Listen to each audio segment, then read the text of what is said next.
It spends as much on its military as the next 10 countries combined. It has 800 military bases, 11 carrier battle groups. There's never been an empire even close to it. How does the concept of empire fit the current world order? The liberal centre is the kind of intellectual powerhouse of empire. The people who commit these crimes are promoted by our media. Why is Israel so important to this empire? People keep getting fed the lie that you can vote for something different. The Arab rulers, why are they so silent over Gaza? These are Muslim brothers and sisters, and they're watching their own leaders silent. Today, the United States strides the globe as one of the world's most powerful empires ever witnessed. Its hegemonic ambition, devised after the Second World War and consolidated with the untimely fall of the Soviet Union, knows no limits. With a litany of military bases, a network of alliances, an international economic architecture that places it at the center of the world's economy, an enormous structural power in the form of global institutions, its empire is all-encompassing. For this empire to function, it needs a willing accessories, ready to propagandize and preach its virtues. Enter the racket. My guest this week is Matt Kennard. He argues there is a global network of elites who do the bidding for this empire. While working for the Financial Times, investigative journalist, he had unbridled access to the crème de la crème of the global elite. He's the author of The Racket, a rogue reporter versus the American empire. Matt is a co-founder and head of investigations at Declassified UK, a news outlet investigating British foreign policy. He was a fellow and then director at the Centre for Investigative Journalism in London. Matt Kennard, welcome to Thinking Muslim. It's great to have you with us. Thanks for having me. Well, I was reading your book and I've just really found it a wonderful read. And you describe this global network of the US empire to be a racket. Explain the racket idea to me, please. Sure. Well, the title actually comes from a speech from General Smedley Butler, who died the most decorated Marine in US history. And he signed up for the US military in 1898 during the Spanish-American War, which is often put as the point when America became an overseas empire. Right. That's debated. But anyway, he fought in many of the interventions that the United States made in that period in the early 20th century, all through Central America, in Honduras, in Haiti, which was invaded in 1915, and then even in China during the Boxer Rebellion. But later on in his career, he had an awakening, essentially, and started to realize that all he'd been told about why he was fighting in the US military and who he was protecting and what interests he was protecting, which he was told, obviously, it was the American people, etc., was a lie. Right. And he became an anti-war activist, and he made this speech where he said war is a racket. He said, I was a high-class muscle man for business, big business. Yeah. Al Capone could operate in 4 districts, but I operated on 4 continents. This is what he said. So he was an extremely influential figure. And when I read that speech, and it's a longer speech that's been made into a book, it made a lot of sense to me and what I'd been seeing at the Financial Times and other places, because his argument is that the US state, the US military, is set up to promote and enforce American corporate power and also Western corporate power, but to make sure the world and its governments are working in the interests of American corporate power. And essentially, it is a racket, because if you elect leaders that don't allow the penetration of the economy by these corporations, then we'll take them out. That's essentially how it works. There's various ways to do that. You can do it through intelligence agency subversion campaigns, information campaigns, disinformation campaigns. But if they don't work, then we'll go in with the military itself. That's kind of the last resort. So Smedley Butler's idea really made a lot of sense to me. And also at the Financial Times, I was on that side of the empire. So I'd always thought that, previous to working at the Financial Times, that the big criminals in our world were the politicians on our screens, which is true. People like Bush and Blair, because I was politicized during the war, the build-up to the war in Iraq. Mm-hmm. But you realize that they're the voices of this system, but they're not running it. Right. There's a lot of interest. There's a lot of powerful people, especially in the financial sector, which are impinging on government and making government do certain policies, which are not in the interest of people. It's not about national security, that term that's often used. It's a lot of these foreign policy decisions and imperial decisions are made in the interests of corporate power and very, very small elite of finance. So that's that, and the book really goes around the world trying to prove that point, and I'd like to think it does prove that point, because it goes into some of the background on how this system was essentially set up after the Second World War, but it goes through specific countries. So, for example, I mentioned that if you elect someone who goes against that system, will take you out. The longest chapter in the book is on Bolivia, which is a very, very interesting country, and especially in recent history, because it was basically under the control of the imperial powers, first the Spanish, then the Americans, for its whole existence. And then in 2005, they elected the first indigenous president ever, which is Evo Morales. He came into power in 2006, and he transformed the society, literally transformed it. I went there, huge reduction in poverty, huge investment in education, health, infrastructure, all the stuff we're told that the World Bank and the IMF support. But he did that by enacting policies which were totally contradictory to what you're told you should do by these institutions, which is he nationalized huge amounts of industries, public investment. And he was eventually even praised by the World Bank and IMF because of the economic success. But the chapter in the book is about how the United States, the Racket, were trying to destroy him, and very nearly did. There was an attempted coup in 2008, so 2 years into his presidency, and there was all sorts of subversion happening. And the book goes into it in very sort of granular detail, and you can be specific about this. This Racket, which enforces US corporate power and Western corporate power, they have names like the USAID, National Endowment for Democracy, CIA, US Embassy. All these different actors have a huge role in guiding democracy into the interests of the Americans. And the amazing thing is, I think that the best way to understand systems is when they stop operating as they should. And Evo Morales was the system not operating as it should. And what happened?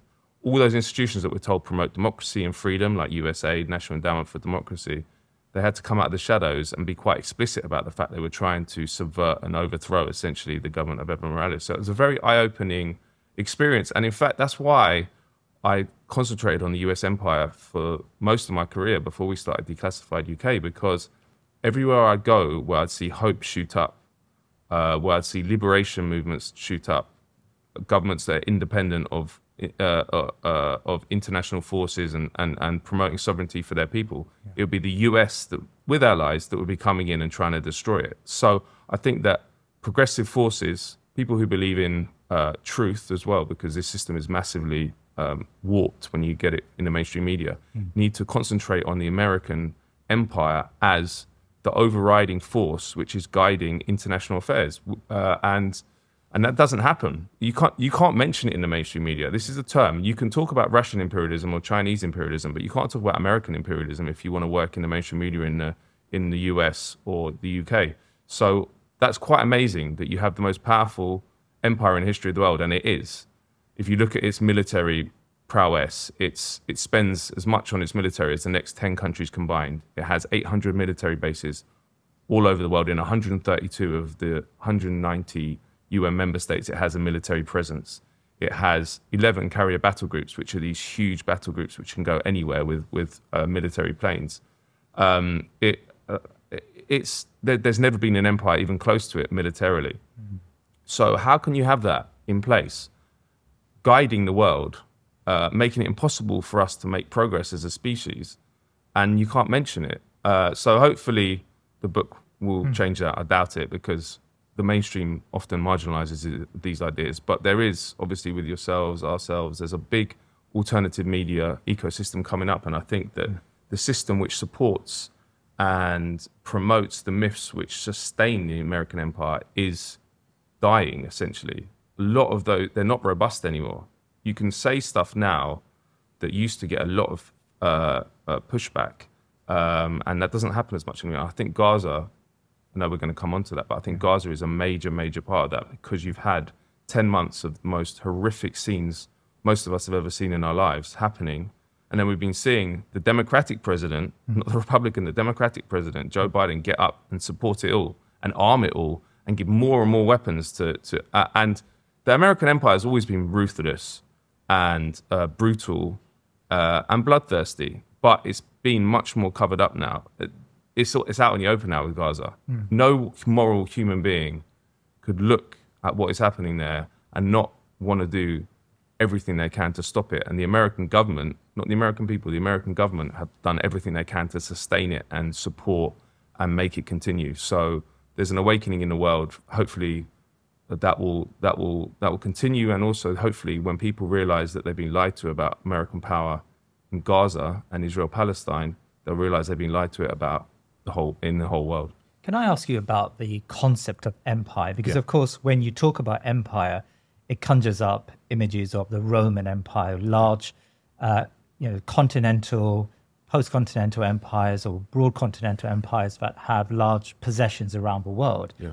We live in an era of nation states. The United States is a self-contained nation state, and Bolivia is a nation state, and Iraq is a nation state, and Afghanistan. So how does the concept of empire fit the current world order? Yeah, that's a very good question. And it does confuse people, or at least it's hard to conceptualize, because the American empire operates in a different way to previous empires. Like previous empires were formal, right? In that you had formal colonies, which you controlled with garrisons of troops, and they became part of your territory, or some variation on that. Yeah. The American empire is what is called informal empire, which is that we don't formally control you as a colony, but effectively, de facto, you are a colony. There's many countries, this one's including, where the political system is so in hoc to Washington that it's impossible to elect a leader which might make a decision which goes against the American empire and Washington's dictates. So if that's the situation, then you're effectively a colony.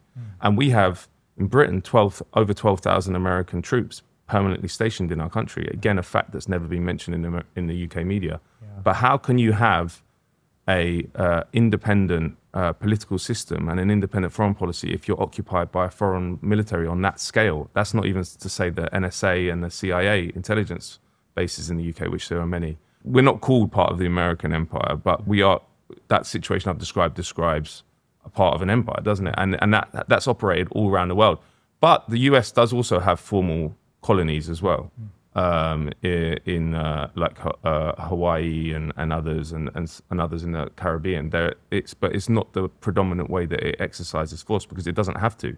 And also, the Americans couldn't do it. There was debate actually at the time, because as I mentioned, the Spanish-American War in 1898, which was a war between America and Spain, which basically handed a lot of Spanish possessions like the Philippines and Cuba, not formally but informally, to the Americans from the Spanish. That was the first time when there was real debate in America about should we become an empire, because they got these possessions, and it was all about should we include them as part of America. And there was a big anti-imperial movement at the time. The Anti-Imperialist League was created, which had people like Mark Twain and even Andrew Carnegie as part of it. But they lost out. Basically, what the establishment wanted to establish an empire, and it's quite interesting the history of that, because one of the main reasons was 5 years previous to that, in 1893, there'd been up to then it was the biggest financial crisis up to then in American history. A huge depression, lots and lots of people were made unemployed, and there was a debate at the time. Why is this? And sort of the left was saying, well, this is because wealth is too unequally distributed, and poor people don't have money to buy goods, whereas the rich were saying, well, we're producing too much and there's no one to buy it. So we need overseas markets, and we need to make sure that they are working in our interest so we can sell our products. There was this overproduction. And they won out, their argument won out. And then the empire was established, the overseas empire, in this informal way, was established, as I say, after that. And you had, as I mentioned at the start, with Smedley Butler, there was tons of interventions in that period. Ironically, in historiography, American history, that period is called Wilsonian idealism, which is Woodrow Wilson. Yeah. He's apparently this idealist. But actually, But that's all lies, effectively. And you saw in the early 20th century the real unashamed interventions, wars, subversion of governments which weren't doing what America wanted. And it's never changed since then. As I say, it really, America became the predominant power after the Second World War. Yeah. And its power's been declining ever since then. It came out of the Second World War, it was just unparalleled, its power. Yes. Europe was in ruins. Yes. Which were the main empires were European, and America was predominant. And they constructed a world in that period primarily through the Bretton Woods institutions, which were created in 1944, the World Bank and the IMF, which just made the whole world work in the interests of American corporate power. Yeah. And then you had the Cold War with the Soviet Union, which was won by the United States. And I actually think that since the end of the Cold War, there's been there was a loss of a check on that American empire. It's been rampant ever since. Obviously now with China on the horizon, it's changing a bit, but American power has been allowed to operate rampantly across the world, and often in secret, or at least justified by all our major intellectuals. Because as you mentioned at the start, you need if you're going to run a brutal empire which is operating to ransack the world in the interest of, not in the interest of the American people, because they don't see much of the wealth, but of the interest of 1% in America, you need a well-stocked army of intellectuals and journalists and other peoples to justify that and to imbibe all the mythology you need to create to make that justifiable. And they pretty much at the Financial Times and others, even in the Guardian, from left to right, that army of intellectuals to support this system exists and still does. Yeah. Let me ask you about one such intellectual then. I was reading John Eikenberry, who talks about the benign empire or the benign hegemon. So yes, he argues that America, like empires in the past, has enormous power, but unlike empires in the past, it shows enormous restraint, and its activities around the world is really to pursue, I think he wrote a book, A World Safe for Democracy. And so this is a cultural and ideological phenomenon rather than a military, a harsh empire, as in sort of the British or the Roman Empire. How would you describe these intellectuals and how they characterize this empire? Well, for me, that's like a secular religion. It's like it doesn't have any basis in fact, and that's how these mythologies take off, because they leave out all the apposite facts that contradict them. Yes. So the idea that it's a benign empire is just absurd. Look at what they did in Vietnam and Cambodia and the whole of Indochina during that war. Yeah. They absolutely destroyed it. And that was an imperial war. They wanted to take over from the French control of Vietnam. Look what they did in Iraq. Unbelievable catastrophe, humanitarian catastrophe in Iraq. Up till now, probably the greatest crime of the period. That was American empire. Iraq wasn't a threat to the Americans. It wasn't reacting to a national security threat. Yeah. So it's not a benign empire. And all empires through history have had intellectuals who have justified what they're doing. No one goes around the world saying, we're going there because we want your resources. Everyone cooks up nice theories about what they're doing. They're taking wonderful benefits to these wonderful people. Even the Israelis say that about Gaza now. They say, we're bombing you because we want to free you from Hamas. There's no powerful force in the world which doesn't create ideologies to justify its actions. So it's absurd, but it's also powerful, because these mythologies take hold in society because the facts are not allowed to get out. And the people who commit these crimes are promoted by our media. So one example which I find very, very telling about our society, and just to go back to Iraq, is Alistair Campbell, who is now promoted as this liberal darling. He's on all the mainstream channels as a talking head. He's a talking head on mental health. He's a former director of communications for the Labour government. For Tony Blair, and he was involved in cooking intelligence that lied us into a war in Iraq, which killed maybe 1 million Iraqis and devastated the region. Yeah. How he should be at The Hague. If we lived in a civilized society, we'd have all our journalists promoting the idea that he should be put on trial. Yeah. But instead, we have all our journalists promoting him as a nice liberal voice of reason in a crazy discourse that we live in. Yeah. And it's sickening. But that operates across the board. You have David Frum in the United States who's working for Bush, you know, and he's now a high-level journalist at The Atlantic and seen as a...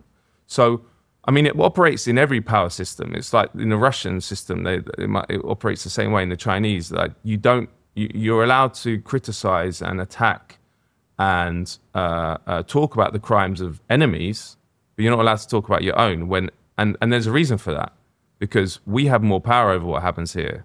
So if the journalists here actually started promoting the idea that Alistair Campbell, Tony Blair should be sent to The Hague, it could happen. The realms of possibility would be opened up. And that's why it's so tightly controlled. That's why people in the mainstream media will never say things like there are in the book, will never criticize Alistair Campbell. And there's a filtering system where those people are filtered out. A really interesting point that you make in your book is about Israel and Gaza, and you made that today. How do you see Israel as part of this America? Where does Israel fit in? Because of course its actions in Gaza are untenable, and you know we can see the carnage that it's wrought on the Palestinians. Yet, as you quite rightly described, the international media largely blacks out any information about just the horrors of this genocide. Why is Israel so important to this empire? It's a good question, and there's two arguments for it. One is that the Israel lobby, which is extensive in the United States and the UK, has captured the state through organizations like AIPAC, but there's others as well, which don't call themselves Israel lobby organizations, importantly, but they are, like the Anti-Defamation League, which is meant to be about stopping anti-Semitism, which obviously we all support, but doesn't do that. What it does is try and destroy anyone who's speaking out against Israel and speaking for Palestinians. And there's a lot of those organizations here in the UK. So there's one argument that they have taken control of the political system through funding and through smear campaigns of any politician or journalist which might step on the toes of Israel. The other argument is that it's a geopolitical outpost for the American empire. Right. And I think originally, and for many decades, that was probably true. So there was a famous quote of the military governor of Jerusalem when it was in British Mandate period. I think it was called Ronald Storrs, and he was asked, why does Britain support Zionism? Because this was post-Balfour Declaration, but before the creation of Israel. And he said, we want to create a little Jewish Ulster in a sea of potentially hostile Arabism. Right. So that idea was, if you have this little Western colony in the middle of the Arab world, you could keep the Arab world backward. You could keep the oil coming, and you could control it in a much more easy way. And I think that when it was created in 1948, that was probably why the US and the UK supported it. In fact, President Truman was the first leader to recognize Israel. It was 11 minutes after it was declared. Right. And then there was a Suez Crisis in 1956, which was a hugely important moment in the world, really, because President Nasser had nationalized the Suez Canal, and the British French invaded because it was their investors that had been hit, but also the Israelis invaded just as a military ally. They invaded Sinai. And then 67, 73, I think that it became clear, especially after 67, that Israel was a good way to beat up the Middle East and keep people like Nasser, who was an independent nationalist, in their cage, effectively, and keep them from being dangerous to Western investors' interests. And it carries on like that. I mean, now, you mentioned Gaza, I think that it's not like that anymore. Yeah. I think that it's a problem for the American empire. I mean, I think that there's been an awakening around the world about the reality of Israel-Palestine, but more importantly about the reality of American power. Yeah. Because they've been watching Biden go up and defend this catastrophe and this genocide and arm it. And this is a Democrat, so we're told the Democrats are the good guys. And he's even ventriloquized all the absurd Israeli propaganda about what happened on October 7th and what they found in Gaza in their various military operations. Yes. So I think personally that it's been a real wake-up call to the general population, because I knew that we understood probably, people involved in this world understood the reality of American power probably beforehand because of the experience in Iraq and other things during our younger years. But there's a lot of people who just, don't understand it because they're fed all the myths that we're talking about. So when they look on TV, when they look on their phone and see the absolute carnage that is happening in Gaza, and then look on their TV and see Biden defending it and ventriloquizing Israeli propaganda, I think that is having an impact on a general level. And I don't think it will stop there. I think if people see the truth about they've been lied to by the media about American power, about Israeli power, to the degree they have, which is huge, that they'll realize, actually, we've been lied to about everything pretty much. All the issues are filtered through the corporate media and the mainstream media in a very, very defined way that is conducive to powerful interests. So hopefully it will create an awakening which is durable. And I think it will, because the scale of the disaster is unprecedented, I think. Especially, definitely in the Israel-Palestine conflict, which even the original Nakba, I don't think was this awful. So there's an awakening happening, and there is an awakening happening about the root cause of it, which is American imperial power. Now, just to finish, to answer your original question, the reason I feel like it's the Israel lobby now is because mostly to do with the work that I've done with Declassified UK. Because we've done, starting in the Israeli aggression in Gaza in 2021, we started doing a lot of work about the Israel lobby and the power that it has in the UK. And I realized that it's just impossible for a leader to rise up in this country and have a pro-Palestine position and avoid being destroyed effectively by these organizations. Jeremy Corbyn, maybe. Jeremy Corbyn being the perfect example, right? He was elected in 2015. This is a man who is probably the leading anti-racist activist of his generation in Parliament, right? He has stood up for the Muslim community, the Jewish community, every community. That is in his soul, you know, and they went for him on this topic, not because he's ever said anything anti-Semitic or not because he's ever done anything anti-Semitic. They went for him because of his pro-Palestine position. He was the biggest nightmare to these people that could have been elected Labour leader. And the anti-Semitism crisis is an example of what I'm talking about. Smear campaigns happen to everyone. They even happen to Jewish people. Like Bernie Sanders was accused of being anti-Semitic. And Andrew Feinstein, who's a friend of mine, who stood against Keir Starmer, his parents, he had relatives who died in the Holocaust, and he's accused of being anti-Semitic by certain people. So no one's immune. But it's a way of clamping down and destroying leaders who might get into power. But then it's not just the Israel lobby, because Corbyn's very interesting as well, to go back to the American empire. He exposed the control that the Americans have over this country as well, because Mike Pompeo came in 2019 when he was Secretary of State, former director of the CIA under Trump as well, 6 months before the 2019 election. And he was recorded saying privately to a group in the UK, "We will do our level best," that's the quote, "to stop Jeremy Corbyn becoming elected leader of the United Kingdom." Can you imagine if a Russian politician came and said that about, I don't know, someone else? It would be absolute uproar. There'd be investigations by journalists of what he meant by that. There's never been a single investigation about what the Americans were doing, what the reality of that was. What did Pompeo mean by that? What agencies was he utilizing to stop Corbyn becoming elected? But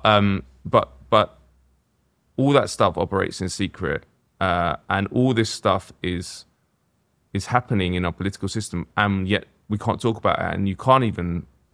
Most people don't even know about it. It's often called parapolitics, politics which is to do with secret agencies, drug trade, all these different things that are outside the political system that we understand has formal control in our country. It does obviously have some form of control, but it's impinged by all these different interests that we can't see, we don't know about. And the way that they stop people talking about that is to label anyone who mentions this stuff or has a systemic understanding of it or tries to have a systemic understanding of it as a conspiracy theorist. And obviously conspiracy theories do exist. I know that the crazy ones about Bill Gates wants to put like microchips in your head and stuff like that. There's lots of them these days. But having systematized analysis rooted in facts about who runs your society is not a conspiracy theory, and we should all be trying to do it. And it isn't who we're told. That's the point. So when you mention Corbyn, it seems to me that we do have the semblance of choice here in Western democracies. You've got the Democrats. Kamala Harris now it has replaced Biden, and there is some optimism now about Harris and maybe even her policy on Gaza. Tonally, at least, the Labour Party has shifted a little bit, at least, on Gaza and since it came into office. I know you've been very critical of the two-party system. Explain that to me. Like, why is it a problem for us to put our hopes in these more progressive parties that enter the political system? Yeah, for me, I think the two-party system is an outgrowth of oligarchy, because oligarchy being in control of a very small group of people of a society, which I think this is what Britain and America is. If you're going to run an oligarchy, and the best way you can run it is to give an appearance of democracy, so people think there's a choice, but yet you always win. And that's what the two-party system does. But you need to capture both those parties, which they've done a long time ago. And that's why I think it's a massive problem, because, I mean, the Conservative, I've got nothing good to say about the Conservatives. They pretty much destroyed the country for 14 years.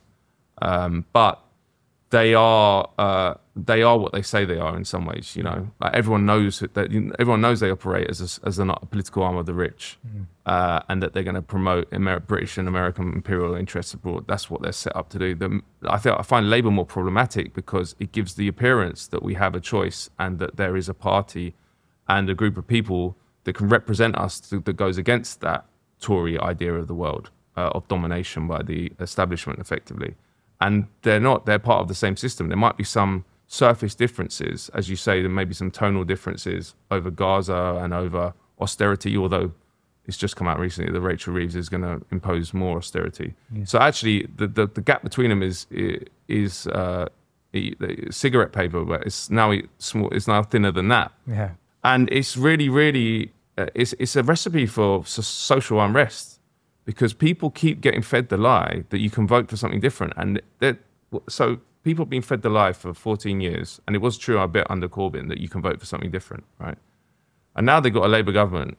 They're realising pretty quick that nothing's changing. We've got the same stuff. We've got some tonal differences on arms. But if you look into that, it's interesting that I don't think it will be what people think it will be. No. Plus all the other elements of British support for the genocide in Gaza, which is multifaceted. I've been working on it for like 9 months now, and arms is a small part of it. Actually, we're flying daily spy flights over Gaza in support of Israel. That's the quote from the British Ministry of Defence. We've got a spy squad which was sent to Israel soon after October 7th to work with the Israelis about Gaza bombing, Gaza operations, which was never been mentioned in the mainstream media here. It was revealed in a New York Times article.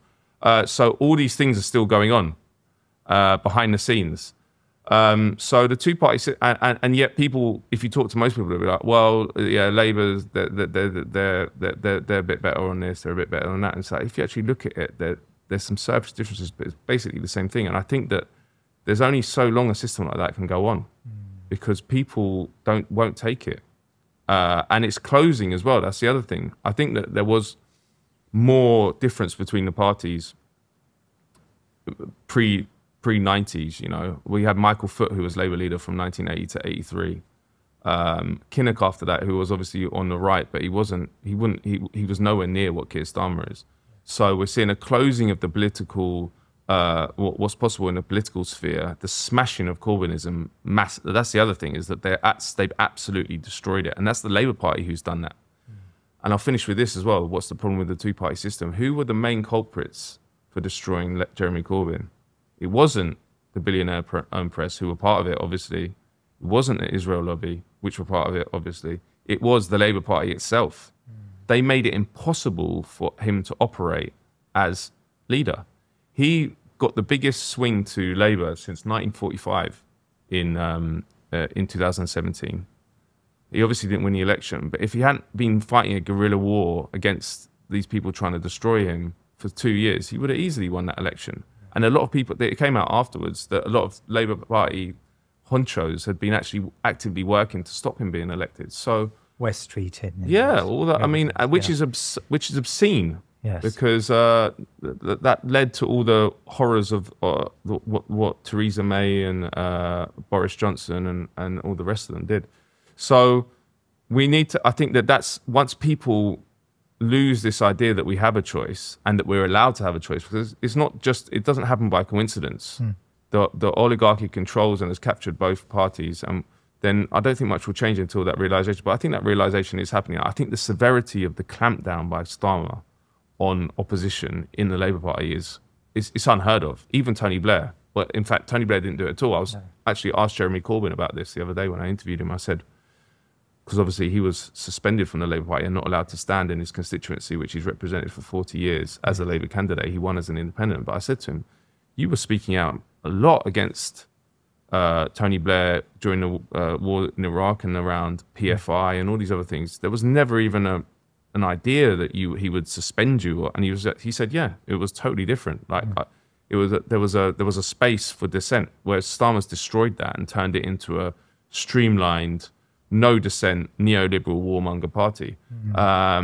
I don't think that's going to end well for the British society, because it's, as I said, it creates social unrest, and unfortunately, it seems like the right is more organised now. You have Reform, which was created not even that long ago and got 4 seats, I think, in the election. Yes, and it will continue to grow, because the disillusionment with the two-party system I'm describing, it goes 2 ways. It either goes left or it goes right, and at the moment, it's going a lot to the right, as we're seeing with the riots and other things. So, yeah, I think that it's a major impediment. And I'll just finish with this. If the book deals a lot with Latin America, where I think that the main opposition to the American empire in terms of successful opposition in terms of electing liberation leaders has happened in Latin America in recent history, with Evo Morales, who I mentioned, and you had Lula in Brazil twice, Gustavo Petro in Colombia, the Kirchners in Argentina.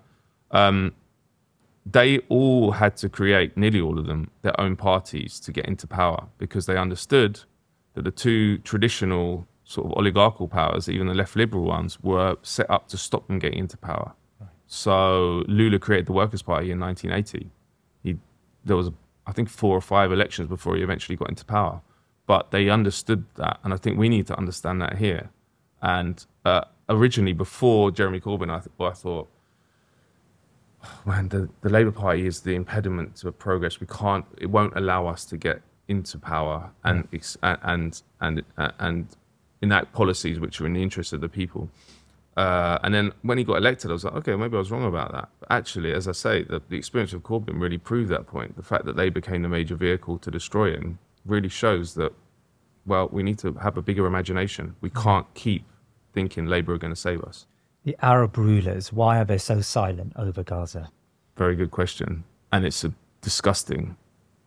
It's disgusting. I mentioned Latin America. How is it that only leaders who are speaking out in strident terms and speaking out in defense of the Palestinians are in Latin America? You have Gustavo Petro, and the president of Colombia, who said the other day, if Palestine dies, humanity dies, and we're not going to let it die. Yeah. You have Lula and others. Why aren't Arab leaders saying that?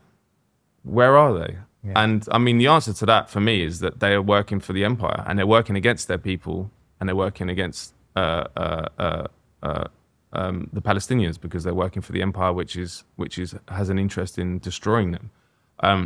Obviously, the Gulf states themselves, 6 Gulf states, the British had a hand in putting nearly all of them in power. They installed families which were going to enforce British imperial interests, and then later on supply the flow of oil, which they still do. And then the Americans took over after the Second World War, in places like Saudi. Formally, Roosevelt met Ibn al-Saud on a boat and decided and said, right, you're ours now.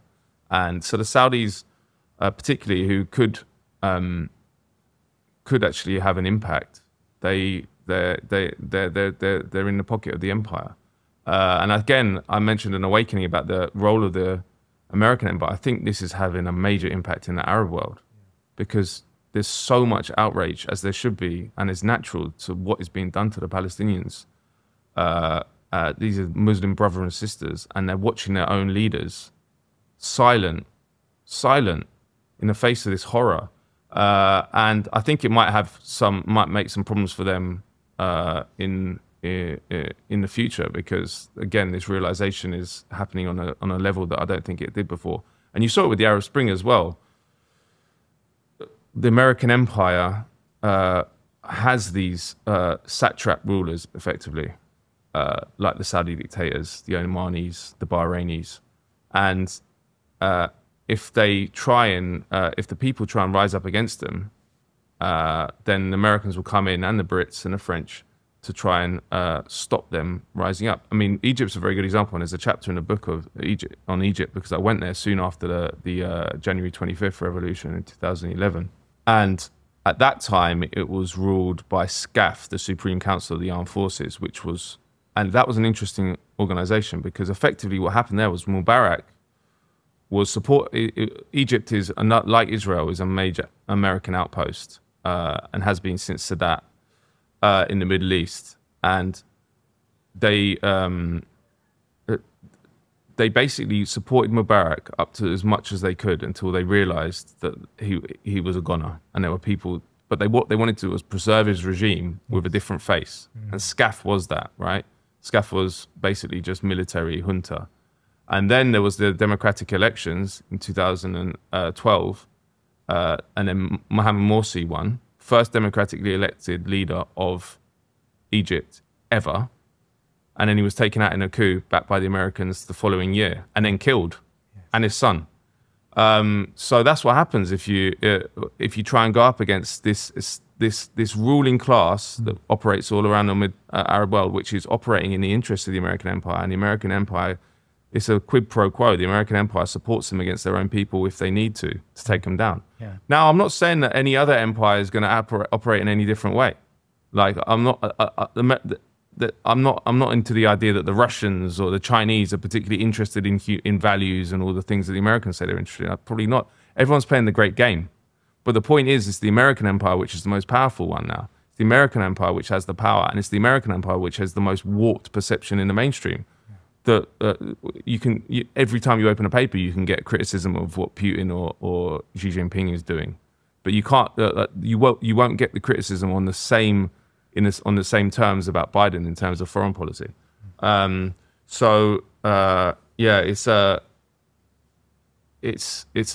a mess, and Gaza has really exposed it, and I don't know where we go from here, because I sent a tweet yesterday, actually, just there's that image of the human remains in bin bags, and I don't know why that image particularly has had a big effect on me. And I just said, how do we move on from this? Where do you go? There's nowhere to go from that. Yeah. We've seen the worst that you could ever see, and we've seen our own leaders support it. We've seen Washington, London, Europe, Berlin all support it.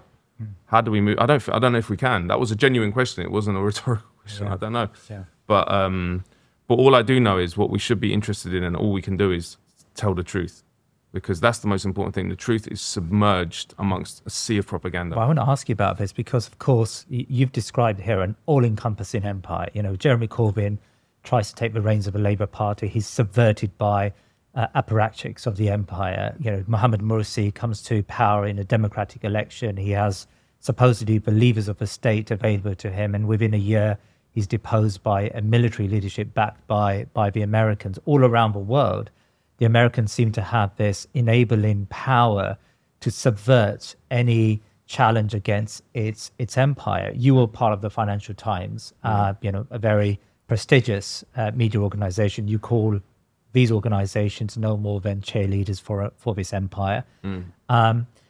Do you begrudge anyone, you know, a young Muslim who says, well, I can see this, I can see the empire for what it is, but the empire is all encompassing. You know, do I really want to go against the grain of this empire, or should I just join it, you know, even if it's for a temporary period, in order to gain my life's resources from it? I mean, how would you feel? It's a good question, and it's interesting. That process never happens.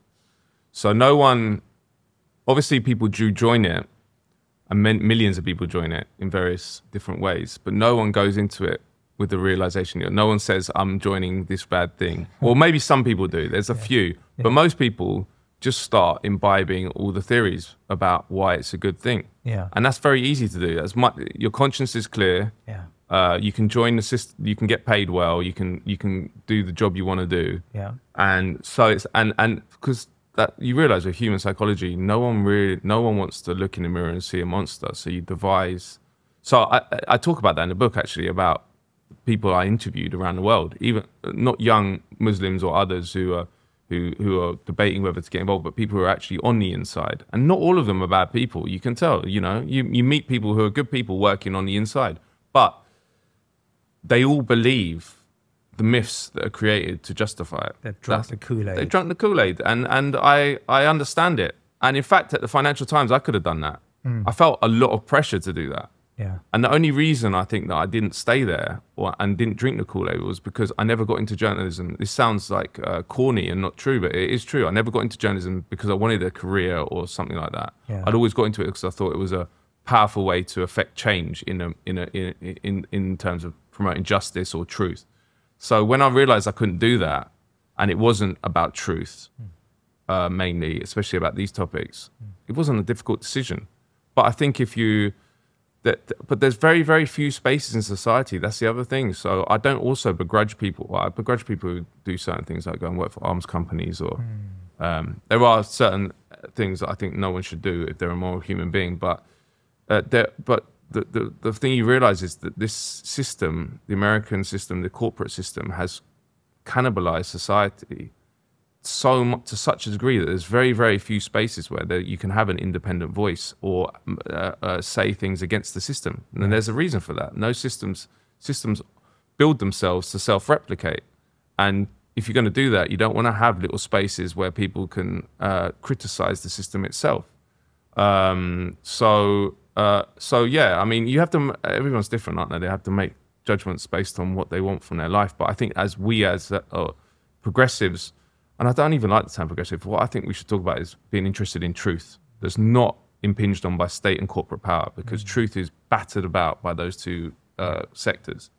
If you're interested in truth and you want to do journalism like that or other things, there's very, very few spaces that are independent of that. And what we need to do, and where you can have a normal life and practice that type of journalism, I think that's what we need to concentrate on. Because if you come out of journalism school, you come out of anywhere and you want to be a journalist, where'd you go?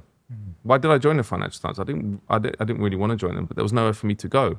Yeah. So the game changer is going to be when we create a media that is robust enough financially that people don't have to make sacrifices to carry on doing the journalism they want to do when they're young into their old age.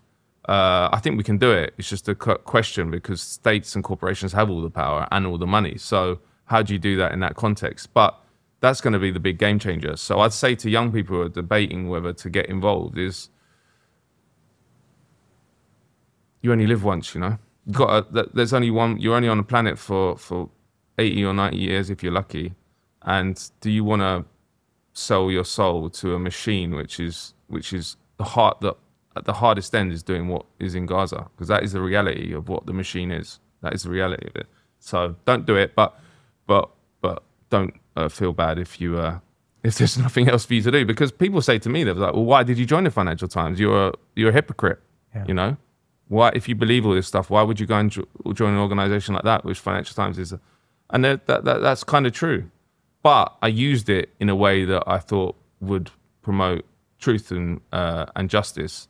So there's always that as well. If you work on the inside, you can always gather information and gather knowledge and use those things eventually when you come out on the other side for good things. Matt, where do we go from here? I mean, it seems to me that you run an alternative news source, but the American empire is all-encompassing. It's powerful.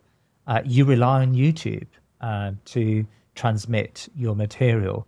Are these alternative sources powerful enough to combat this empire? Yeah, I think they are. Well, sorry, I should qualify that.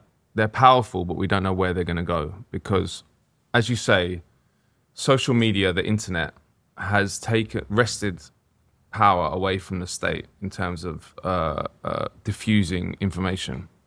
You guys are on YouTube. We're on YouTube. We wouldn't exist without social media, because we're never covered in the mainstream. So that is powerful. And that is a hugely important piece of progress in terms of human evolution, I think. But corporations control these outlets that you can use to diffuse your information. So there's always a problem with that. So far, they haven't clamped down completely on dissent, but they could. There's no reason. There's no law that says they have to uphold free speech. But I think that the state, and to a degree the corporations, are losing control of the narrative because there is a way to get information out that previously didn't exist. So I'm hopeful to that extent. On the other side, I think that power doesn't care as much as it used to. The American empires, I think it's losing its pretense that it cares about human rights and all these mythologies. It doesn't care as much. If you look at how Trump spoke, which outraged liberal sectors, but he said some honest things amidst all the horror that he came out with.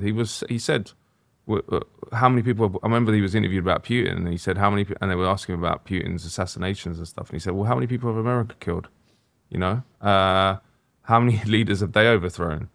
He said about Syria, when they're occupying Syria, we want their oil. Yeah. He said, I would like. There was an honesty about it, and I think that as information is coming out and more widely available, the different bodies that are set up to promote this idea of benign power, which you mentioned, or even benevolent power, some people say, is being shattered. And most of the way they do that is through the media, but also think tanks. You know, if you look at the think tank industrial complex, which it is, because it's funded by arms companies and stuff, places like the Atlantic Council in the US, here you got Chatham House and IISS and others. They all funded by the private sector, NATO foreign ministries to promote a certain view, but their view of the world gets into the media without any analysis of who's funding them. So if the Guardian quote Chatham House or IISS, they should say funded by BAE Systems. Of course they should, but they don't. And there's a propensity to ignore it when it's like liberal institutions, so-called. But yet there's this whole thing about Russian dark money or right-wing dark money, which also exists, obviously, but we need to, the liberal center is the kind of intellectual powerhouse of empire. And that's why you're not even really allowed to touch it, but that needs to change, and I think it's changing. So I am hopeful.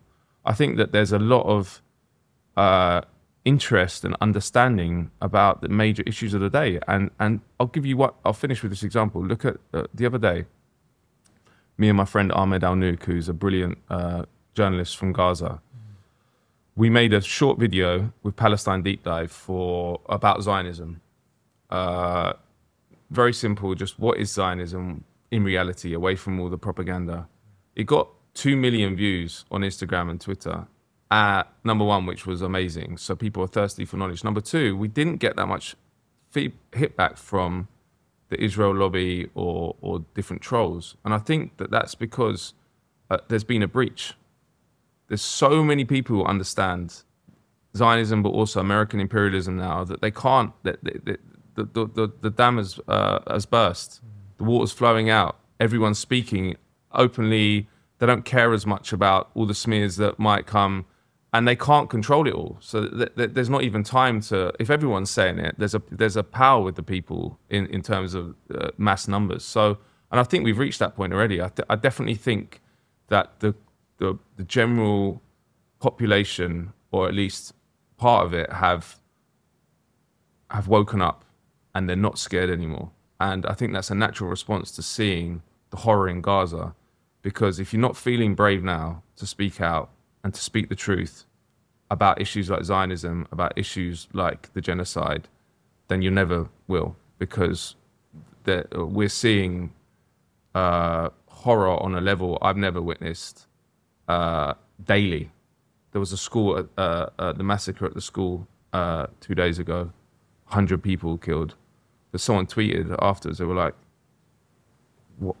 Think back to the Flower Massacre. How many massacres have we had since then? It's just relentless, relentless, relentless. You're seeing stuff that no one should see and no one should experience. And I think the world's woken up. And what we need to do is take advantage of that to reveal the system at its body, because Gaza is a symptom. Any system which allows that to happen is sick, and the system is sick, and we're told the opposite. So we need to use the realization, they can't hide it anymore, that we live in a sick system which doesn't care about human beings, doesn't care about children. We need to understand that is the system, and we need to use the opportunity to promote the truth to the general population. And I'll just finish with this. Look at what we've seen recently in Britain with the Islamophobic riots. Horrific. Fascists on the streets, terrorizing mosques and refugees in hotels. Some of the worst stuff we've seen for generations in this country.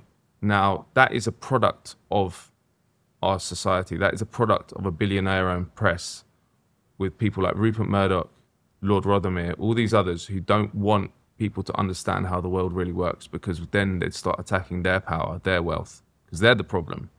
So what they do is they have newspapers like The Sun, they have newspapers like the Express, Telegraph, which promote the idea that it's all the fault of the Muslims or the refugees or the migrants or the foreigners. That's a tactic as old as time for capitalists. Yeah. But we can't. But the only way you combat that is to tell the truth about the reality of our society. And the reality is that corporations run our society, the rich run our society, and they run it in their own interests. And we're allies with our Muslim brothers and sisters, with the refugees that are fleeing horrific violence often that we've created. We're a team against them, and that's what they want to obscure. So it's all connected, you know. It's all connected. All these realizations, but the problem is that we've reached a critical point now that these people are empowered, and it's not scary for me because I'm white, but I've got people on my street who were attacked the other day in Walthamstow. And that is horrific, you know, to have that division brought to your community. So we got to step up with the truth, but also we got to get out on the streets, because the only way these people, this scum, I have to say, I'll use that word with force, is they need to be beaten off the street. Well, not beaten, but they need to be pushed off the streets. They need to make it clear that they're not welcome in Walthamstow, in London, anywhere, wherever it is. And we did it the other day in Walthamstow after they announced that they were going to do a protest outside the immigration centre. And I went along to the counter protest, and they reckon there were 10,000 people. Amazing. From all walks of life. And it was a massive show of force. And that's how we do it. You got these people, they only understand force, and they can't be reasoned with. All this legitimate grievance, they don't have legitimate grievances. They've been brainwashed by a billionaire-owned press which wants to obscure the truth, which is that we're the people of Britain, the working class, and everyone else underneath this billionaire-owned class are a team, and they're the enemy. Matt Kennard, it's really a pleasure having spoken to you today, and I really highly recommend your book, The Racket. Thank you very much. Thank you very much for coming in. Thanks a lot. Please remember to subscribe to our social media and YouTube channels, and head over to our website thinkingmuslim.com to sign up to my weekly newsletter. Jazakallah khair.